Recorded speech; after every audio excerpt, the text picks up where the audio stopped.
ku soo dhowaada qiso cajiib oo dhex martay nin aamusnaan badan iyo xaaskiisa oo caqli badan. nin ayaa guursaday gabar, waxa uu la noolaa si deggan oo fiican. wuxuu ahaa nin aamusan oon hadal badnayn. biilkiiyo masruufka xaaska si fiican ayuu uga soo bixi jiray. carruur ayay u dhashay, waa uu jeclaa, iyaduna way jecleed. hase yeeshee jaceylkiisa wuxuu ku koobnaa oo keliya inuu wax kasta oo ay u baahan tahay u keeno, oo intaasi wax dhaafsiisan oo hadal ah lamuu lahayn. sheekay ciyaar iyo kaftan midna muusan la lahayn. wax kastoo ay weydiisato wuu siinayey oo wuu u keenayey. nin baahida xaaskiisa ka gaabiya muusan ahayn. nin intaasi dhaafsiisanna muusan ahayn. 10 sano kadib ayay gabadhii amba xaaskii maskaxda badneed ee Fariida ahayd fikirtay.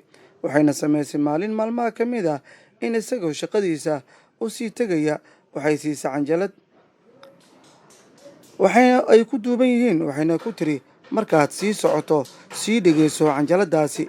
waa uu qaatay oo wuxuu u dhaqaaqay. canjaladii ayuu ku riday raadiyow lagu dhegeysanayay. canjaladana wuxuu sugayay muddo dhan 20 sakin amba 20 daqiiqo. canjalada way shidmi weysay. 40 daqiiqo kadib amba 40 sakin kadib ayuu hore u dhaqaajiyey. waxba way shidmi waayeen. markuu muddo ku dhow 2 daqiiqo sugayay oo uu bixi weyday ayuu la xiriiray xaaskiisa. wuxuuna ku yidhi, cajaladan waxba kuma jiraan xabiibtii, oo way maran tahay. waxay ku tiri, in yar sug, way bilaabmi doontaa. wuu sugay oo wuu rogrogay. weli way hadli la'dahay oo waxba kama baxayaanba. wuu la hadlay xaaskiisa mar labaad. waxuu ku yidhi, waxba kuma jiraan. waxay ku tiri, in yar sug, way bixi doontaaye. muddo ku dhow 12 daqiiqo kadib ayuu gaaray xafiiskiisii shaqada. welina canjaladii waxba kama hadlayaan oo sidii ayay u aamusan tahay. xaaskiisii ayuu mar saddexaad la soo xiriiray. wuxuu ku yidhi, waxaad isiisay canjalad ebra oo aysan waxba ku jirin. waxay ku tiri, markaad soo rawaxayso amba shaqada ka soo laabanaysa galabta, isku day inaad shidid markaasi. waa uu sameeyey. waa sidii hore ee waxba isma bedelin, mana shaqaynayso. wuu la hadlay mar afaraad. waxa uu sheegay inaysan waxba ku jirin oo aysan shaqaynayn. gurigii ayuu soo gaaray. wuu carooday. wuxuuna ku yidhi, miyaad igu ciyaaraysaa ood igu dheedheelaysaa xabiibi? waxay ku tiri, aawe cajaladii? wuu u dhiibay. waxay ku tiri, in yar iska naso. kadib waxay soo qaaday raadiyihii canjalada la gelinayaa. waxayna ku riday canjaladii.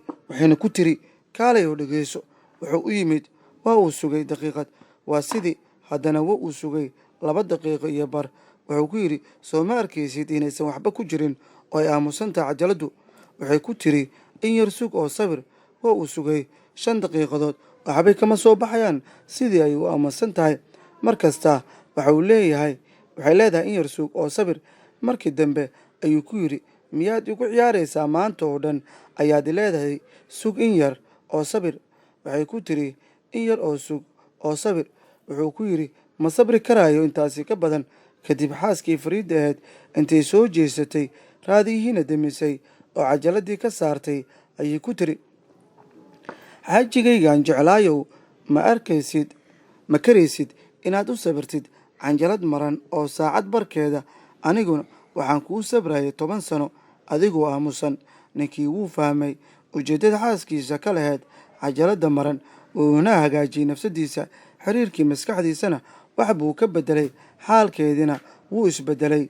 waxayna noqdeen lamaana wakhti badan isla qaata, isla sheekaysta, wakhti isa siiya, jaceylna isla wadaaga.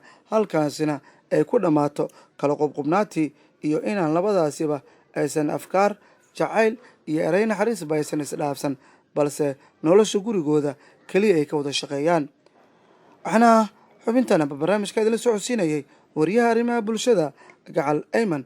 haddii aad sheekooyin iyo xigmado iyo dhacdooyin cajiib aad rabtaan inaad daawataan amba dhegaysataan, kala soco boggeena internetka amba facebooka. sidoo kale waxaad naga daalacan kartaa boggan youtube-ka ku leeyahay ee Gacal Ayman.